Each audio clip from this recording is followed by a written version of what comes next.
They may go back to Wells and disconnect from us, because it's hurting them as well, to pay the high rates. And I think we may go back, and Glenwood is in the process of doing that right now.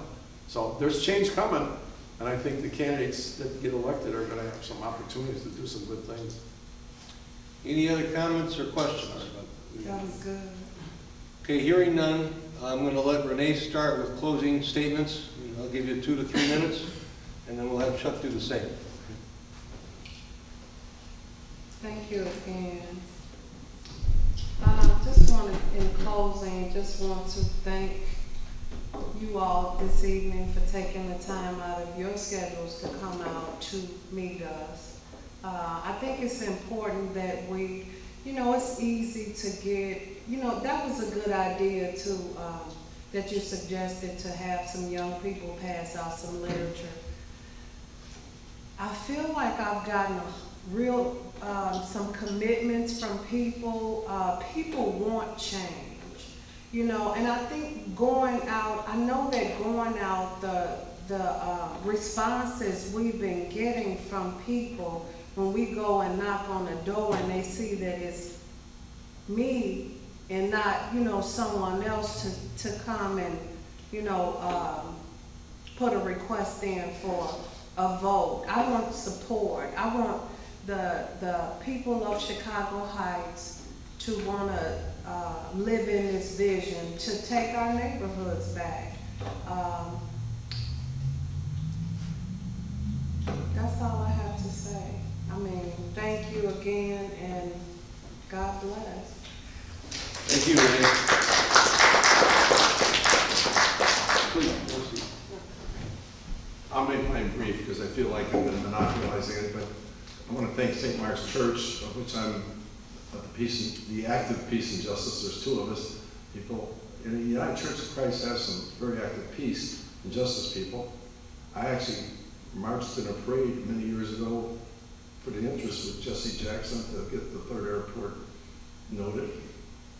And our church said some real division on that when I got some of the members to carry the banner with me, which we created. But it's hard to tell where we're going 20 years from now, but if we don't try, we're not going to succeed. We got to have some vision and try to work ahead. The church we actually displaced the Spanish church tonight. I was set up back there with another camera because Lydia had indicated most of their population speaks Spanish. And so when I came a couple of weeks ago, I said, I need the church that night to carry on with our vision.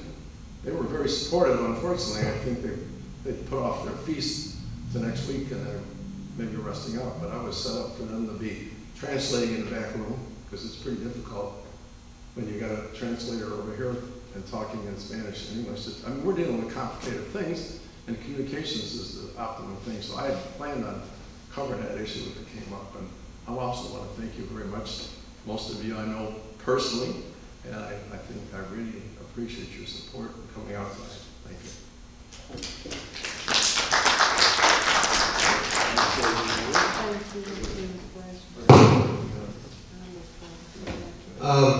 I'm going to take 3 to 5 minutes of closing remarks so that Liz just has it on record and doesn't have to write everything down.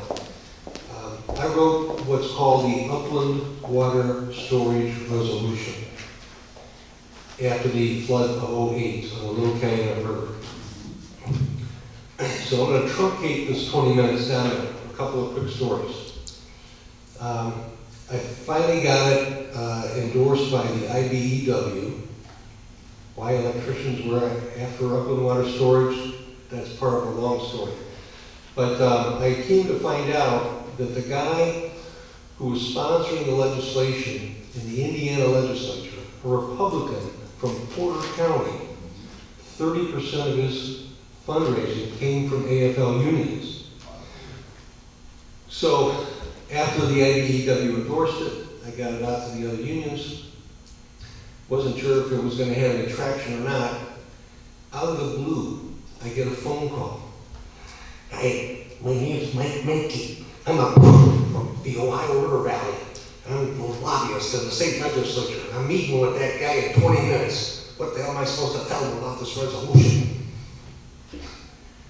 I said, sir, you don't really know much about it, so just do an easy sell. Just say, what do you think? Doesn't this seem like a good idea? Just do that to him. Well, it went into blackout. 6 months later, suddenly the legislation came out, even though the right to work was going on in our state house in Indiana that year, he practically doubled the tax and gave the authority to the entire watershed instead of just a mile within the river, which is what they had before. And with that, all that extra money, said that they can now finance any kind of upland water storage anywhere along US 30 that's in the Little Canyon River watershed.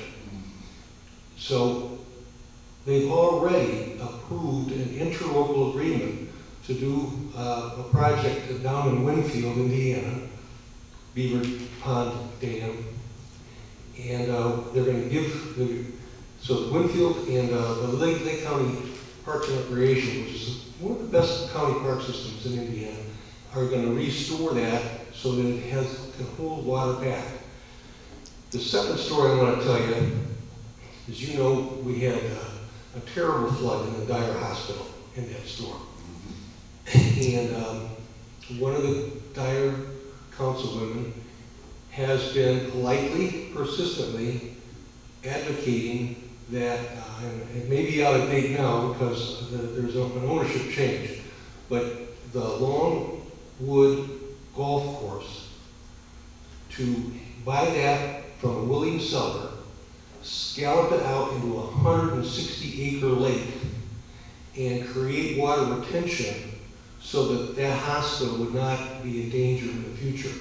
And she had positive response from elected officials in Will County, a willing seller and a golf course owner, the hospital willing to put up some money, the Lake County, Indiana surveyor generally favorable to this idea. So that kind of dynamic interstate cooperation, I think could still be there. But I want to at least let you know about it, because if it's going to happen at all, it probably won't come up for another 3 to 5 years. But that's my passion, is to create wetlands upstream where kids can go fishing. We can hold water back for flood prevention purposes, and otherwise improve the environment. So, thank you very much for your patience with us this evening.